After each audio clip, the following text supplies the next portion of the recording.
Good morning, Logos. Happy New Year. If you are hearing this word today, that means that you have made it through the year 2020. So, congratulations on that. I am joined together this morning with Pastors Chris and Esther, and I thank them for lending me their smiling faces. I took a screenshot and I thought I'd share this with you. This is what I look at while I am recording this sermon here. So here they are, and I appreciate what they do here because I don't know if I would have the humility and the courage to let my face be used in this way. So I appreciate it, guys. Thank you so much, and all the other ways that you serve and give of yourself to the community. I want to share a word with you today titled "Together." It's from Acts chapter 27, and I thought this would be an appropriate word for the church as we start this new year. And I hope that it's a word that is challenging, but also a word that is activating and also comforting for you. The question I want to ask is, will LCC ever be together again? And I don't just mean physically together. That's going to happen. The vaccine is going to be in our rearview mirror soon enough. But really, will the community ever be whole again? Will there ever be a time when things feel right and good and hopeful and not have this brokenness and pain and strife and conflict in the midst of the church community? As I was thinking about this, the question that came to my mind is God going to do it, or are people going to have to do it? Is it going to depend on human effort, or is it going to be the will of God? And that's the question I really want to address underneath the question, will LCC ever be together again?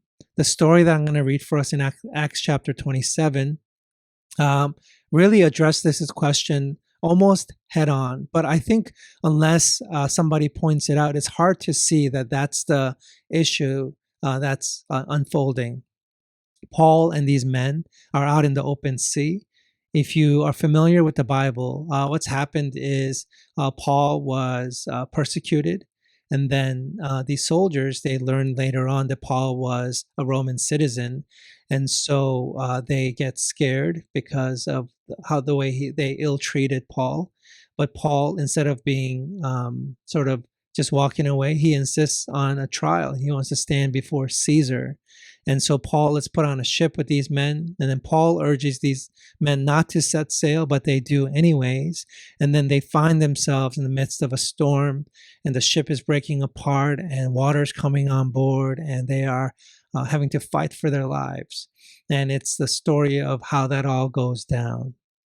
And what happens is God's will versus man's effort is really sort of put to the test here. I don't know how many of you have ever been out in the open seas. I have to an extent, especially on some of my paddleboarding excursions. And it is a scary feeling to realize just how violent and unseeing nature can be. And in those scary moments, like the last time when I was paddling back about 3 miles in the dark, I stayed too long on a friend's boat, and I was paddling back in the dark, and I was scared for my life. The water wasn't calm. I couldn't see in front of me, and I wasn't sure if boats can see me. And in that moment, in moments like that, I know I have to try. I know that my effort matters, and what I do, the action that I take, and having my wits about me, all of that matters. But also at the same time, I'm also wondering if God is with me, if there are other forces besides my own and besides natural forces, the violent ones I mentioned earlier. Is there another force that is seeing of me, that cares about me, that is sovereign over all the other forces? And so I'm not surprised that Acts 27 is a story that unfolds with this question in mind. Okay? I organize it along 3 points. The 3 points are active, not passive, more, not less, and eat, not starve. Okay, let me read for us from Acts 27. I'm going to start with verse 22, and I'll call out the verses as I read them. Verse 22. And now I advise you to keep up your courage, for there will be no loss of life among you, but only the ship will be lost. For last night an angel of the God to whom I belong and whom I serve came to me and said, Do not be afraid, Paul. You must stand before Caesar, and God has graciously granted you the safety of all who are sailing with you. Therefore, keep up your courage, men, for I have faith in God that it will be just as I have been told. Verse 30. Then, when the sailors tried to escape from the ship and were lowering the ship's boat into the sea, pretending that they were going to put out anchors from the bow, Paul said to the centurion and the soldiers, Unless these men stay with the ship, you cannot be saved. Then the soldiers cut the ropes of the ship's boat and let it drift away. And day was about to dawn. Paul urged them all to take some food, saying, Today is the 14th day you have been in suspense and have gone without food. You have eaten nothing. Therefore, I urge you to take some food, for this is important for your survival, for not one of you will lose a hair from his head. After he said this, Paul took bread and gave thanks to God in front of them all, broke it, and began to eat. So all of them were encouraged and took food themselves. And then skipping to verse 44b, the second half, it says this, And in this way, all were brought safely to land. The first thing I want you to do in trying to understand this story is I want you to notice the arc in the story. First, we have the natural forces at work, right? The storm itself and the way it's acting on the boat. And then we have also the behavior of the men who lie to try to escape, and these same men who are so scared that they are pleading with their gods and sacrificing themselves and not eating for 2 whole weeks. These are forces at work. In the midst of these forces, God's promise shows up. Okay? And then after God's promise is told, you see man's activity, men at work, men moving about, men reacting and doing what men do. And then, as all that is happening, we have a climactic moment. The moment is when Paul urges the men to eat, and he himself demonstrates, models this. He breaks bread and he invites others to eat with him. And this is the climax of the story. And I want you to see why this is the climax. And then in the end, we have verse 44 where it says, they all landed safely somehow, with all of these forces at work, with God's promise in the mix of it, with man's activity and the climactic moment. Somehow the end of the story is they all make it safely, just as the promise said. Not one single life was lost. Only the ship was destroyed. How did that all happen? That's the arc. And so we go to point 1 here. The first point is active, not passive. In verse 22 to verse 24, we see that Paul receives a clear and certain promise, a guarantee from God himself. An angel of the Lord himself comes to Paul and promises him that all the lives will be saved. And the idiom that's used there is not a single hair on their heads will be harmed. Just as an FYI, it does not mean that not a single hair follicle fell off their heads. It means it was a way of saying that your life will be saved, that there will be no significant injury. Okay? And so that happens. Now, the question is, why does Paul then act when he has a clear guarantee from God? Why? If I received a promise like that, it would cause me to be passive. But we read in these verses that Paul was very much active. After he received the promise, he urges the men to keep up their courage because he believes that what he heard will happen just as he heard it. But then we hear later on in the story that some of the men try to escape, and then Paul, he springs into action. He says to the centurion and to the soldiers, unless these men stay with the ship, you cannot be saved.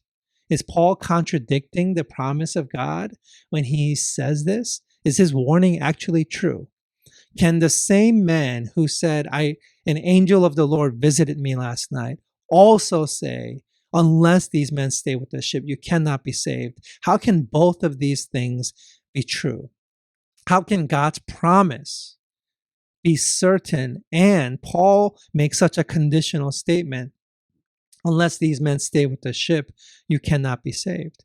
And then we have later on, Paul, he urges them to take food. Why does he urge? Why take that action? Why make that effort? Doesn't he indicate, even imply that maybe God's promise isn't going to happen? What does he say? He says, you've been in suspense and have gone without food. You've eaten nothing. Therefore, I urge you to take some food. And what does he say? For this is important for your survival. Does he mean that if they don't eat, they're going to die? Are they going to then contradict God's promise? Is it God or is it man? That's the question. Why does Paul act when he has a clear guarantee from God? Is it Paul or is it God? And the answer is found in verse 25. I'm going to read for us because I think probably most of us missed it. He says in verse 25, therefore, keep up your courage, men, for I have faith in God that it will be just as I have been told. The word for also means because. The reason Paul acted, the reason he was so active, the reason he made such effort, the reason he made a warning, gave them rationale, gave them physical ways for them to survive, like eating food and not escaping on the ship, is precisely because, not in spite of, Paul having faith in God. Paul believed God and his word and his promise, and that's why Paul acted. Paul acted because he believed it was God, not because he didn't believe it was God. It was not Paul or God, but Paul because of God, right? God's promises came true not through a vacuum, but through the activity of man. It's not through man's passivity, but through man's activity that God's grace is realized. And the reason it works this way is because by design, you and I, we are creatures that are made to respond to faith. When we believe something, it's actually that belief that causes us to act. Our action doesn't displace God, but actually is a sign that we believe in God. We join God in what he is already doing. Now, this is initially contrary to popular belief, because popular belief says that it's actually fear that leads to activity. We're afraid, we're scared, so we're going to act. It's under threat, under coercion that we act. But in reality, the opposite is true. What we know is actually that fear leads to passivity, and it is faith that leads to activity. I'll give you an example. Matthew 25, Jesus tells a story of a master who goes away and he leaves some amounts of money to 3 different servants. And then he returns from the trip and he checks in with the first servant who invested it. And so the master commends the first servant. And then the second servant, the same thing. And then he goes to the third servant. And the third servant says this, Master, I did nothing with it. I buried it in the ground because I was afraid. And then what does the master say? The master says, you wicked and lazy servant. See, the servant was afraid. And so the master agrees with him and calls him lazy. It's fear that leads to paralysis. It's fear that leads to passivity. It's fear that causes a man to freeze up. But it is actually faith that causes a man to become active. Faith is activating. All through scriptures, saints of old like Abraham and Moses and Joshua and Elijah and Jesus and Paul, the book of Hebrews says, all obeyed, joined God in what they believed he was already doing. When they got a sense for God's activity, they themselves became activated. I'm the same way. Because God already knows my thoughts, it causes me to pray. Because I know God has already won the victory, I can fight. Because I know I already have the prize, I can run so as to win. It's God's promises, it's His grace, it's His work and His activity in my midst that causes me to join Him in what He is already doing. This is the idea of faith. When we believe in the promises of God, we become active. The reason Paul sprung into action, the reason Paul urged and warned and demonstrated is because he believed in God's promises. And God's promises were animated and became visible and concrete through Paul's activity and through the laws of nature and through the forces of nature, not in spite of them, not against them, but alongside it. There is a way that God uses all things to work together for the good of those who love Him, who are called according to His purpose. That is to say, God gives a word, and the word activates us and causes us to act. And it's that act that brings about the promise of God. This is the way God has always worked. And this is the way that God will always work. And the application here is this. If you believe that God is alive and well, if you believe that there is a promise of God for LCC, you will no longer be passive. You can't keep waiting. You can't keep holding out. What are you waiting for? It's you. You have to soften your heart. It's you. You have to pick up the phone. It's you who have to take the first step. It's you who has to forgive. It's you who has to have a bigger mind. It's you who has to put your hope in God. It's you. It's on you. The invitation and the call and the challenge is for you to believe in God. And the way you demonstrate this belief is through your activity. Are you engaged? Are you acting? Or are you being passive?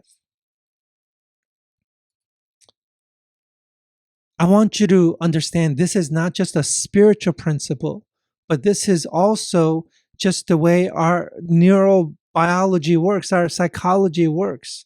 There's a researcher named Ingrid Winkelgren. She wrote an article called What You Need to Succeed. And in this article, she identifies what psychologists know, the key component of what allows human beings to have the motivation to move forward, to exert effort, to feel that want and that desire, that hope that drives us forward. It's what she calls psychological capital. And she says that unless we have psychological capital, we can't really have the wherewithal, the inner drive to get ourselves to move, to take action. And she defines psychological capital this way. She says it's a mixture of efficacy or self-efficacy, which means your belief that you matter, that if you take action, there's a sort of a cause and effect, right? It's the opposite of kind of learned helplessness. A second component of psychological capital is resilience. It's believing that you can bounce back from setbacks and challenges and hardships. And then third is hope, belief that you're going to get there. You know, you're hopeful about it. And optimism, belief that good things will happen. Notice all of this is really belief. What she calls psychological capital from a secular scientific standpoint, we know through the Bible as faith. She says without psychological capital, you cannot take action. And here's what the scripture is saying, that without faith, you cannot take action. And that, in fact, it's precisely faith that activates action. You believe in God? Great. Now show it with your works. This is what the book of James says. Faith without works is dead. Second point, more, not less. Verse 23.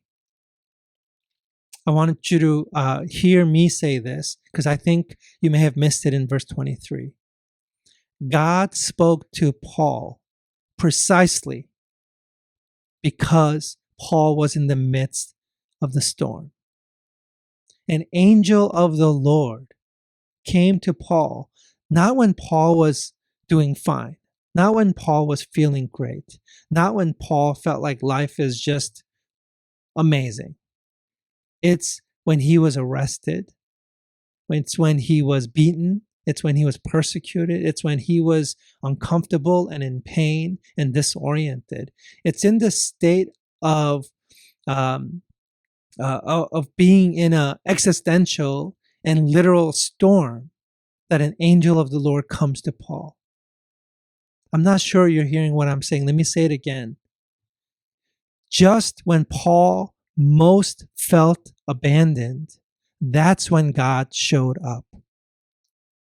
This might be one of the deepest truths that we can understand about how God relates to human beings. God is nearest to people when we most feel abandoned, when things feel horrible, look horrible, when you lack hope, when you're not optimistic, when you feel least deserving, and you have no other recourse, you have no power, no goodness that you can sort of use to try to manipulate God or put God in debt. When you have no leverage whatsoever, when it's actually your fault, when you have suffered loss, that's when God is nearest, closest to you. Do you believe that? Do you know that? It's so contrary to what we generally, by default, believe. We see somebody who's doing well in life. Maybe they're getting what they want. Maybe they're succeeding. Maybe they're gifted. Maybe they have things and they're in a relationship and they just look admirable and just they provoke envy. And we think they're blessed. They're the lucky ones. They must be doing something better than I am. And the Bible never says that. The Bible says God is close to those who are broken and contrite in spirit. Even Jesus himself in the flesh, when he was on the cross, he said, my God, why have you forsaken me? But the truth was, Jesus was expressing a feeling, not a true theology. The theology is God was nearer to him at that moment than ever before. That's the story of the cross. That it's the cross that brought God near to him, so much so that God raised him from the dead. You believe this? That somehow when you are experiencing the valley of the shadow of death, as a church, as a community, personally, financially, I don't know what else you're going through, but it's in those moments God says, as you learn to walk through the valley of the shadow of death, then there you will know that I am with you. Not because you're great, not because you're deserving, not because you even asked or believe in me, but because I am loving and I am faithful and I am gracious and I want to reveal myself to you as a God who is reliable, as a God who is trustworthy, as a God who will never abandon you. I want you to know that this dark moment is the moment right before your resurrection. This is it. I am right here. It's what I call the theology of moreness. More, not less. God is here. God is love. God is now. More, not less. Grace abounds when sin abounds. Jesus, the great shepherd of our souls, pursues not the found, but the lost. Our instinct is to withdraw, to abandon, but that is not God. God is a God of more, not less. The third point I want to make is eat, not starve. In verse 33 to verse 35, we see Paul breaking bread. He models it for them. He says, you haven't eaten in 14 days. I want you to eat. It's really important for your survival. This is a way you're going to experience the promise, the grace, the power of God to survive and to make it safely. So do as I do. And in that moment, Paul, he prays, he gives thanks, and then he breaks the bread and he eats it. Why is this so important? Why is this the climax of the story? Just imagine the scene. There's just wind and water and chaos and fear everywhere. And while all that's happening, emotionally and literally, Paul stands up and he begins to pray a prayer of thanks. That is really, really powerful to me, to picture this man who is able to defy death.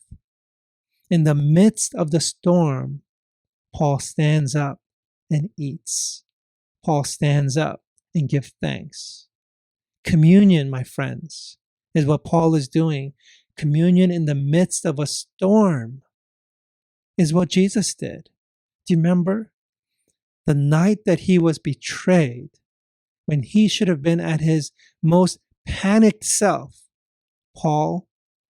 Jesus, he rents an upper room, gathers his friends, has them prepare a fancy meal, a really good meal. And he spends time with them. He normalizes the trials of life. He defies death. And when you normalize the storm by eating with your friends and inviting prayers of thanksgiving, you allow yourself to be patient. You're telling yourself that you are made to endure suffering. You are projecting confidence. You are maintaining a certain perspective. You're able to be playful. You're able to share laughter. You're able, in the midst of the storm, to bring the peace. And when we do this, it allows storms and peace to coexist. It allows work and rest to coexist. It allows God's will and my effort to coexist. On the other hand, if I'm starving, then I become very small in my mind. I make my life about getting rather than giving. I become calculating, and I shift into a certain mode of existing, a survival mode. But if I'm eating together, then I become a giver. I am able to forgive. I'm able to accept. I'm able to love. God's promises make us active and not passive. God is nearest to us when it doesn't look or feel or measure like it. In the midst of it all, there's an invitation to defy death by giving thanks and breaking bread together. I feel like it's appropriate for us to have communion together today. And so Pastors Chris and Esther and I, we sort of brainstorming how to end this sermon, and we thought it'd be good to have virtual communion together. I don't know if any of you have ever done this over Zoom. This is only my second or third time. And I thought it would be kind of awkward and cheesy and, meaningless. But it turned out to be a powerful experience for me the first time I did it. And I want to invite you to do it with me. I'm going to say the words of institution. And then I'm going to invite you to take the elements and eat and drink. And then I'm going to say a prayer, and we will end the sermon. Before I do that, though, I want to just look back a little bit on the truths here. And I want to apply it to the church situation, but also to communion. As you're breaking bread together, I want you to consider the invitation to be activated, to take steps, to do something rather than nothing. Uh, I know that there is a range of emotions and there are a range of conflicts. And if everybody wants to stay stubbornly behind the line that they've drawn for themselves, then you're right, the community is not going to move forward. And the worst case scenario for the church probably will happen. But that's a warning, the same way that Paul gave a warning that if these men leave the ship, then we're all going to die.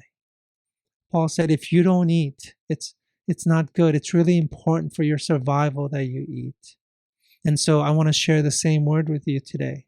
It's really important that you believe in the promise of God. And the way you're going to believe in that is by becoming active, by believing in a God of more, and also by eating together. And so as we break this bread together, let this be your response to this truth that you will believe in God and you will begin to take steps forward. And forward in this case means steps towards each other. You're going to turn towards each other rather than away.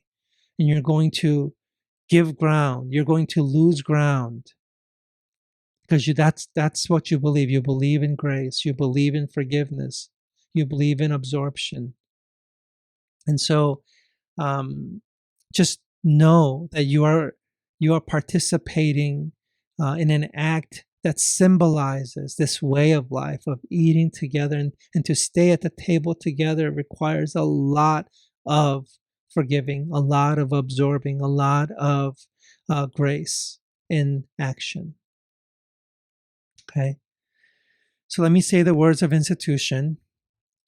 On the night in which he was betrayed, Jesus, he took the bread, and breaking it, he said, "This is my body broken for you. Take and eat. And as you do, remember me." And then after the meal, he took the cup and he said, "This is my body. This is my blood that's poured out for you. Take and drink. And as you drink, remember me." This was poured out for the forgiveness of sin. I like practicing communion through a method called intinction. It's an old and maybe one of the oldest ways that Christians partake of communion. It's an old first century method where you take the bread and you dip it into the wine, and then you take the elements together. So go ahead and dip the bread into the wine, or whatever you have. Then when you're ready, understand what you are doing, what you're being invited to do, and take the elements together.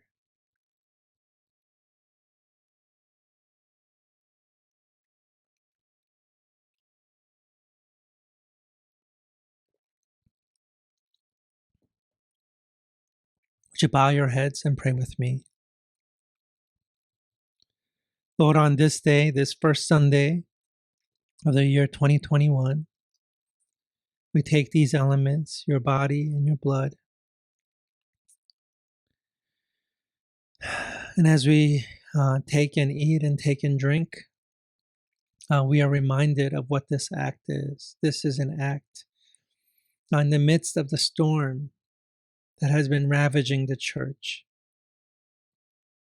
They are complicated and deeply painful, really hurtful, really offensive, really difficult things that have been done and said, and it's become convoluted. And we are here at a stalemate. So, God, I ask you to forgive us of our sin. And I ask you to help us to forgive others, just as you have forgiven us. And I pray that today we will acknowledge the promise and the grace of God by beginning to take action towards each other, steps towards each other. I don't know what that will mean, what that will specifically look like, but I know that that is the direction, general direction we need to head. And it's not, the question isn't, are you going to do it or do we have to do it? But it's, you are going to do it. And we believe that. And therefore, we will act. And that action will convey your promises, will convey your grace.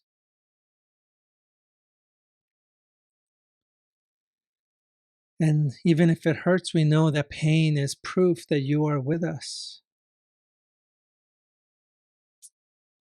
And even when it's really challenging, we will normalize it by eating together, by being together, by worshiping together. So, God, help us this day. Help us this year. Help us in this process. We entrust ourselves to you. We entrust our church to you. We pray this in Jesus' name. Amen.